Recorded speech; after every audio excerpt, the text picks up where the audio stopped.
Happy New Year and welcome to the first Sunderland preview show of 2025 from What the Falk. We are speaking to you from the past ahead of this weekend's games against Portsmouth as we're currently speaking to you in 2024. So hopefully we've just beaten Sheffield United. If not, stay with us in 2024 and pretend it didn't happen. Portsmouth make their first visit to the Stadium Light for, by my calculations, I think about 3 years this Sunday as they look to haul themselves out of the relegation spot in the Championship. And when we play Pompey, there's only one man that I ever invite onto the show to preview the game. So it will not shock you that it is Hugh from the PO4 podcast. Mate, how are we doing? Are you all right? Yeah, I'm good, Graham. Apart from Pompey deciding to start tumbling back down the table, I've had a great Christmas break, 18 days off, and I'm just trying to not let it get to me, really, and try and bring some positivity going into 2025.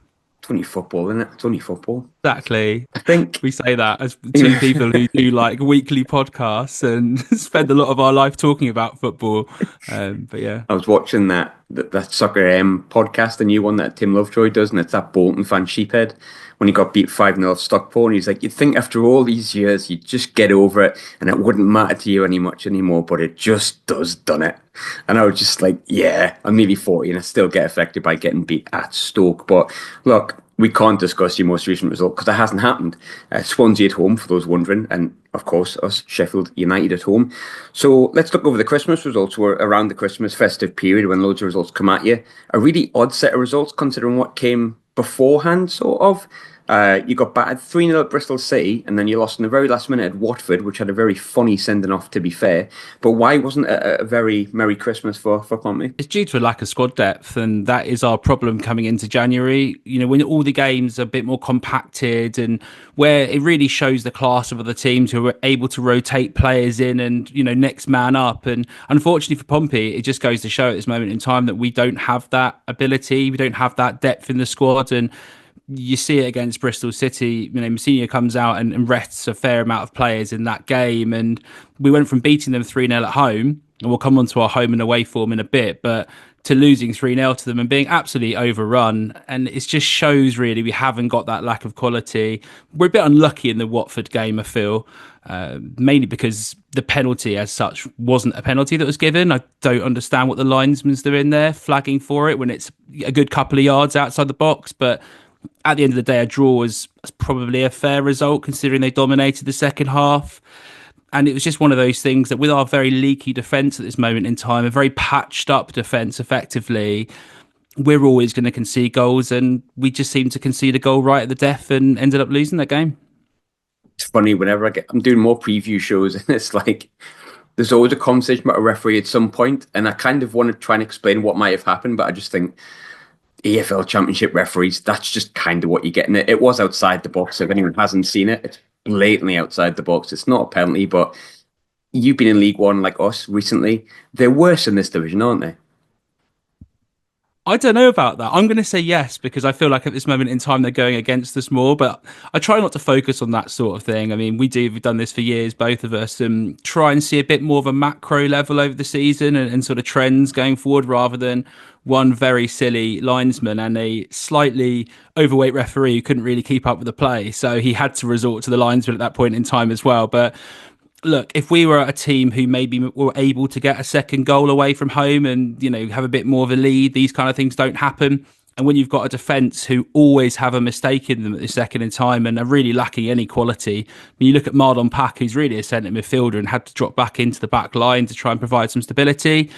We've got Connor Shaughnessy, who's really our best centre back, out for the whole season so far. No one knows when he's going to come back effectively. And when you sign a player, we signed a player called Bowitt in the summer, and he's been out for the whole season as well with a training ground injury. So we are really, really thin bare at the back, and the club know it. And we're going to have to go out and buy some quality centre backs, not just some players for the future in the upcoming January.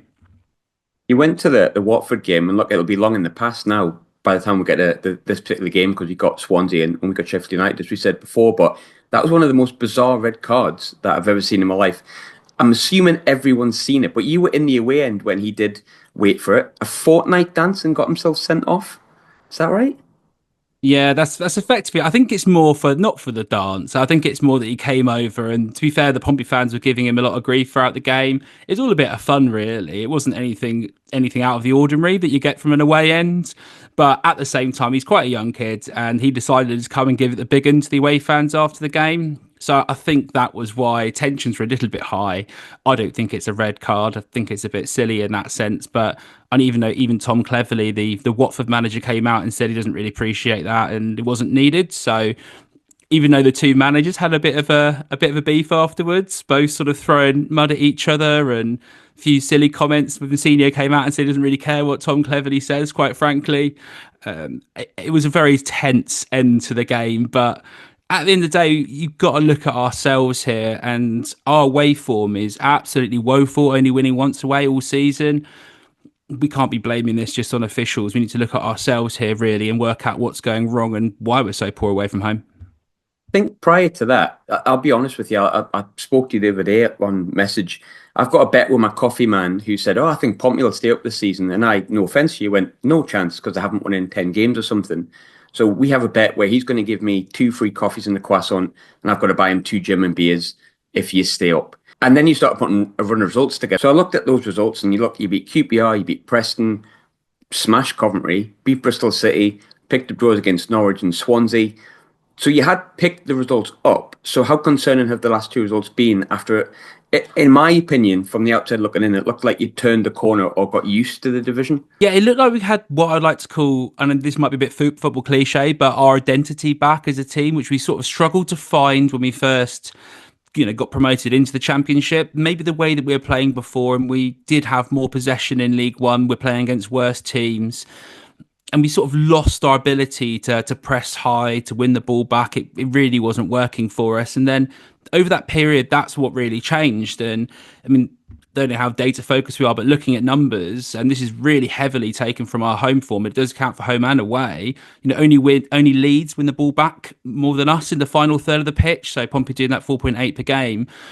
That is our bread and butter. It's turning the ball over quickly in the final third, not letting teams get out. And you saw that against Coventry when in the second half, after riding a small storm earlier on when we conceded, they weren't able to get the ball out from the back, and our sort of aggression on the front foot, our press and ability to turn it over and then, create off that was really part of our success. But that's dropped off. I don't know whether it's the lack of fitness, the lack of being able to implement it away from home in particular.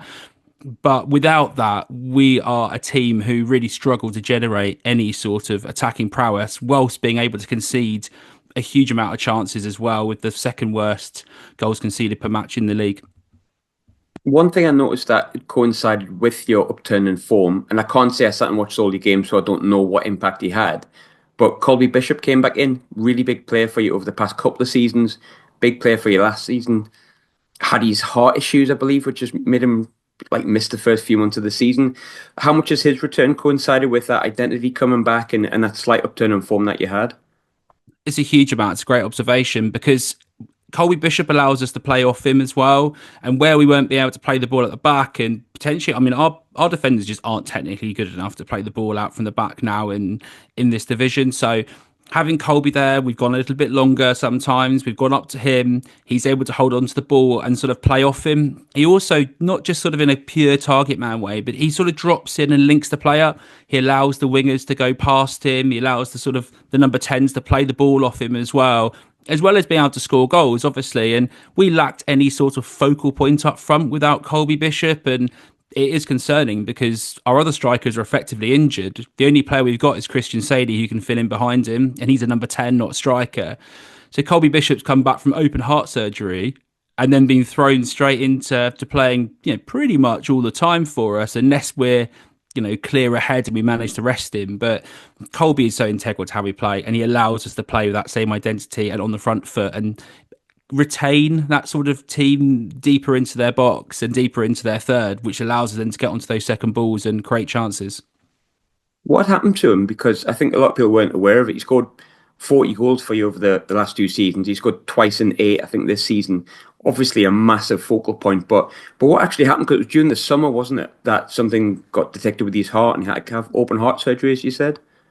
Yeah, he got picked up effectively in the sort of pre-season scans. So they noticed he had a heart defect. He needed to have surgery. He was just having a baby as well at the time. So our club actually flew him out to the States to supposed to be one of the best heart doctors in the world. And I mean, our owners are American as well and had those sort of contacts. So they flew him out there and he had the surgery. We expected him to be out, to be honest, for, well, indefinitely, definitely until January when he was allowed to be re-registered.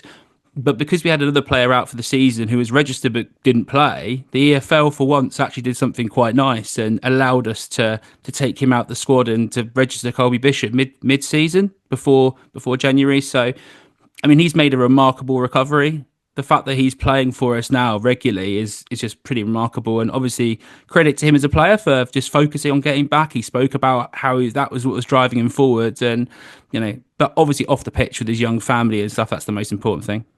100%. Looking at the first 10 fixtures, look, you didn't win until the 11th game. That sounds bad when you say it like that, but I ran through the fixtures you had. Leeds, us, Borough, Sheffield United, Burnley, West Brom, Luton, Sheffield. That's a difficult set of fixtures where you've got pretty much a top six, top seven, and a couple of teams around like top 10. I mean, Luton struggled this season, but it's never an easy place to go. Or it certainly hasn't been in our experience since we've been here. But when you go through that 10-game period and you still don't pick up the win because you think, well, we'll get one somewhere, and you don't, how much did you worry during that 10-game period that it was just going to be a case of going straight back down? Well, it's difficult because we conceded a lot of late goals right at the end. And as I said, our defence isn't good. And that's basically what happens against quality sides. But, when you draw against Borough, you draw against Leeds, they score in the last moment as well. And Borough got a penalty fairly late on. You draw 0-0 at home to Sheffield United. You lose 2-1 to Burnley again. Later goals in that game as well due to a sort of an individual error from Matt Ritchie. It's one of those situations where you think, okay, we're going to judge the team once we've seen some of the games that come up aren't against the best teams. And then you go away to Stoke and you get battered 6-1. And then all the fans go, at that point, that's when they're like, uh-oh, we could be in real trouble here because we put it down to the fact we played a lot of good teams, Burnley, West Brom, who were doing well at the time as well. We did turn it around. We drew to Oxford. That was a bit disappointing, but we got that first win against QPR. But yeah, it was to be honest, it was quite worrying because that identity I spoke about, that what we were trying to do, it didn't look like it was translating. And it was only really after we actually went and lost away at Plymouth 1-0, but played a lot better and came back that things started to click into place really for the team. Looking at the signings you brought in the summer, we touched on really early in the season the players that you brought in. A lot of them were players that you wouldn't necessarily be fully aware of, but then you had a bit of experience like Matt Ritchie and stuff like that. Have the signings that you've made, do you feel comfortable that they'll be enough to get you through to the end of the season, or would you like to see some movement, January, and which positions do you need to strengthen? They're not good enough, and it's quite clearly shown when they've been brought in. Matt Ritchie, to be fair to him, has become an impact player for us decently. Him leading the press is a big reason why it's successful for us. So he probably needed a bit of time to get match fitness, match sharpness up, really, to be playing regular football, and he's been a fairly decent player for us. So that's a bright spark along a lot of players who haven't been good. So, I mean, I'll throw in another mag for you and say a story situation which is not as positive, which I'm sure your listeners will be more appreciative of. And Ellis Sorensen came in from the Danish sort of second tier and hasn't really made an impact. He's failed from that sense, and maybe there's a player down the line, but at this moment in time, he's not being the impact player you need. He's on a 3-year contract. Sammy Silvera comes in from Middlesbrough and got booed off by the fans in the last game, saying send him back. Not very educated. We don't have an ability to send him back at this time in the season, but you can see that frustration that's boiling over. And then there's a lot of sort of young players that we brought in who maybe they're thinking, in the future there'll be a great player, but the likes of Harvey Blair we got from Liverpool, for instance, and from their under 23s hasn't really made an impact. But then again, he's a young player. However, if you're looking at that model, we don't have a development side and we have a pretty poor academy at the same time. So if you're bringing these players in thinking, they might not be playing in the first team much, but they'll develop, I'm not really sure how they're thinking these players are going to develop. So there are some issues. Look, we've had a few players come in who have played well. Our centre midfielders, Freddie Potts from West Ham, has been a great player for us in the middle. Good box-to-box midfielder, wins the ball back high. He's really good in small, close spaces. there are a few players. I won't rattle on against everybody, but generally speaking, this squad lacks any sort of quality depth. And in retrospect, the club probably should have targeted some more championship quality players who had the ability to come in and raise the standard straight away. That just hasn't happened, really. Think of the teams that have came up. You're the one that's struggling the most based on league position because you're second bottom. Derby are kind of middling around the middle of the table. Oxford won the other day, so they've kind of moved away from the bottom half.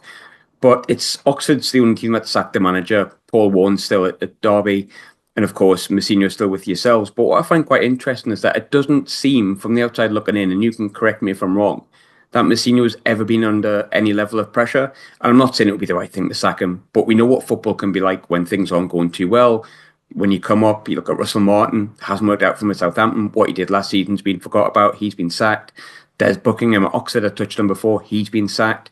Why is it that Mousinho seems to have like no pressure on him whatsoever from fans or media or board? I mean, we gave him a new contract as well, so that shows the faith in the manager. And that was this season, even when we weren't playing well. I mean, the reason why we're not doing well is not the manager's fault. Look, the reason we're not playing well is he hasn't got the tools really to be able to succeed in a regular basis in this division. And I think the fans know that. They can see that. You know, we won the league last season. They were happy with how we were playing as a team, and it's very difficult to pin it on the manager. I think we all just feel a bit sorry for him not having the players at his disposal in order to execute what he wants. As I said, he's changed how we play and he has got some results from it. So we have got a game in hand. I know these are silly little things to pick on. 2 games in hand over Hull City, for instance, 2 points behind them. We've got a game in hand over Oxford, so they're 4 points ahead of us, although they have got 2 wins recently. It's one of those situations where, you know, we are still in touching distance and our home form is going to be so critical for us to stay up this season if that is possible. But without a couple of quality additions at the back, and I'd say, you know, further additions as well in wide forward positions and across the pitch, we are going to struggle this season. And it's going to be a huge January for us to see whether this team and whether you're going to have to pay for 2 German beers for your bet there, Graham, or not. And I think you can be either smug or not smug based on the January transfer window. When it looks to the season itself, I remember when we came up and we touched on it a lot in the preview show at the start of the season, how we had a couple of results and went, hang on, we're actually right in this division. We can cope in this, and we end up getting the playoffs, and everyone knows our history. But if it had not gone that way and we'd maybe had the start that you'd had and we were maybe where you were at the moment, I'm trying to think what it would be like for Sunderland to go back down into League One and how big and how horrible that would have been. Now, Portsmouth were in League One longer than us, so you had that slog for a longer time than us. We know exactly how it felt, but you had it for longer. You've now had that kind of joy of getting out of it. How damaging would it be if Portsmouth were to go back down? We don't really care where we come in, as long as we stay up, let's be honest. We're not being egotistical about it, and this is a difficult league. I think if we go down with a whimper, the fans will be furious because it was like 7 years in League One, 12 years outside of the Championship.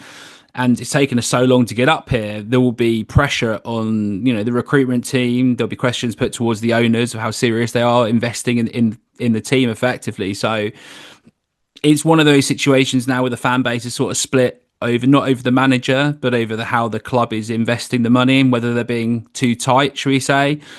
That's where the questions will be asked. And I think if they end up getting relegated and don't spend in January and we go down with a whimper, as I just mentioned, the fans will be furious because we know it's difficult to get out of League One and we're almost restarting that all over again. Also, the TV revenues are going up hugely, I believe, in the next year or two.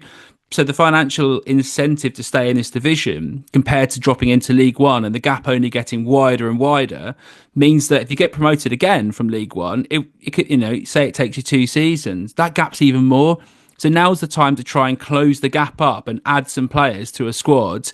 And sort of the cost analysis of keeping players by investing in January is huge. So from the outside, it just looks like it makes sense now to have a bit of a go at it, try and bring some players in, because it's not like we're rock bottom of the league and not in touching distance. And there's a lot of teams who are also basket cases around us. Cardiff, Plymouth, you know, Hull aren't great. I'm still not 100% convinced on Oxford, and there are other teams who, you know, who could just drop off because it's very close at the moment. So Now's the time. The owners need to come out, show the fans that they actually, care enough to suppose to invest the money, and that's what we'll see really, if we stay up or not. You've faced every team. We all have faced every team in the championship now. So you've faced every championship team upon your return. You've had a chance to see at least one every team at least once. And I remember speaking back to you after our win when we won 3-1 at Fratton Park. And it was really refreshing because we've spoke for years now about football, and we've both been through that COVID mire when we were like playing each other and would be like texting each other during the game because we couldn't be at the game and all that kind of stuff. And we both went through it, and you said, look, like you're the first team we've seen where it's like, poof, this is the championship. There's such a stark contrast. And as a Sunderland fan, naturally you go, oh, that feels really nice because we've only been up like 2.5 years. This is only our third season in the championship, and already we feel like we're one of the better teams in the championship. But look, that was only 4 games in. Now that you've seen every team, which team and which players have impressed you the most, and where does Sunderland rank on that list? I mean, it pains me to say this, Graham, but you're still the best team to come to Frat Park all season, and Really? it was just the constant waves. And I spoke about how we can be good at home and how the pressing and stuff has helped us out. But in that game, you just executed a press so fantastically that it just overwhelmed us throughout the whole game. And I think it was an own goal, wasn't it, at the end, which just says it all really from, was it Luca 9? It's one of those situations where we probably weren't going to score otherwise. So, Luke's a big fan of Pompey, so he did us a favour and kicked it in the back of the net for us. But look, there's some other teams who have been good, but I don't necessarily think the teams who have played best against us are necessarily the best teams in the league. Let's be honest, we lost 6-1 to Stoke and we lost 4-0 away at Derby. That's more of a capitulation for us rather than necessarily saying that these teams are absolute class. And we played the other big boys and done all right against them. Really, if you think about it, drawing away at Leeds at the start of the season, drawing away at Middlesbrough. So it's quite difficult because I suppose some of these teams have come on now and got their legs under them and started playing better, rather than at the start of the season teams are still trying to find each other out. So I don't think there's been anyone else really who I look at and go, oh, they were exceptional against us, really, unfortunately, apart from Sunderland at Fratton Park. I was hoping you were going to say that. I started at the start of the season also asking which would be the one player you take from Sunderland's team to put into Team X or Team Z, whoever it was we were playing on the preview. But now that we have faced everyone, now that everyone's seen us, I'm kind of going to change that question with my guests. And I want to know, when we were at Fratton Park, we won 3-1. Who were the players that stood out for you most? And, why was it that stood out? Chris Rigg just ran the game against us, and it was one of those situations where he just outclassed us in midfield completely. And I've been asked this question before on other podcasts, and they say, well, who do you want to nick from another team? And we had a bit of a joke about our co-host, Freddie, who chose on a Watford podcast one of their centre backs because he panicked and looked at our squad and was like, "Oh, who do you want?" And I think it was how do you pronounce his name? Portis, their Scottish centre back who used to play for Hibs, which they found very funny. I think it was great content for the Watford podcast, but my answer was Chris Rigg. I did speak about it before that I like Patrick Roberts. I'm a big fan of his. He's a player that I think we could really do with as well. A bit more of a talisman player as well out wide, which Matt Ritchie can't play every game, let's be honest, at his age. So we do need someone like that.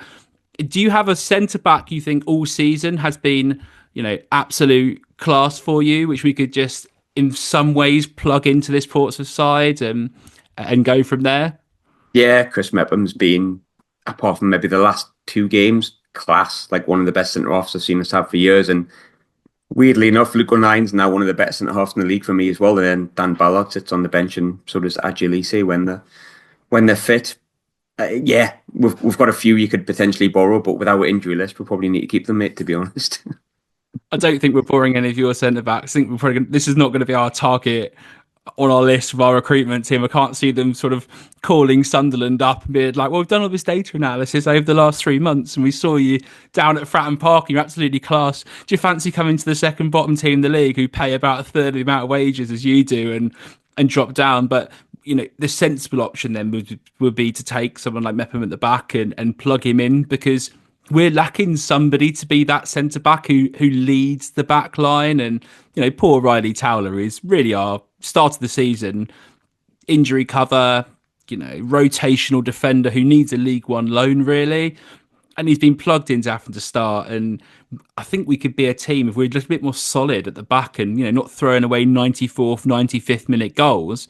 Suddenly, maybe we're a team who can look a lot better and be able to stay up. So yeah, I'll take Mepham being sensible, but who I want to see play week in, week out would probably be Chris Rigg. Yeah, can't argue with that. I think it's a fair assessment. Looking at the game on Sunday, obviously we've both got the game ahead of it, so we're not really thinking about it massively as yet. We want to get the New Year's Day game out the way first, but approaching the weekend because the games are coming thick and fast, you are sometimes looking at the next four fixtures rather than the next two weekends or the next three fixtures if you're having a 3 game week. How are you looking towards the game on Sunday? How are Pompey fans viewing Sundays at a place where you feel you can get a result, or are the games around it where you're kind of more looking to pick up points from elsewhere? Well, I'll answer the question about getting a result. The answer is no. Like we look really bad away from home. I think the last time we looked decent away from home was at Swansea when I was down there.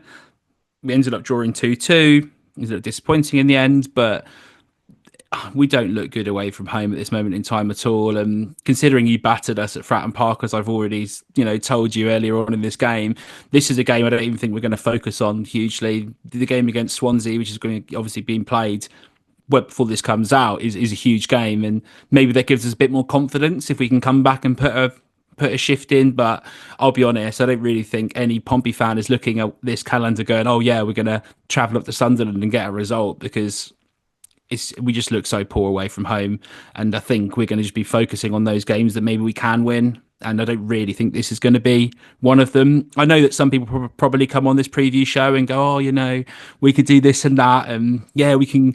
I'll predict a 1-1. I always want to back the lads and stuff like that. But trying to be objective, Graham, this is not a game I look at, and I just hope we don't totally embarrass ourselves. And because we bring a decent amount of fans away from home. It's a long way to travel, and hopefully the boys can put a shift in and not completely embarrass themselves.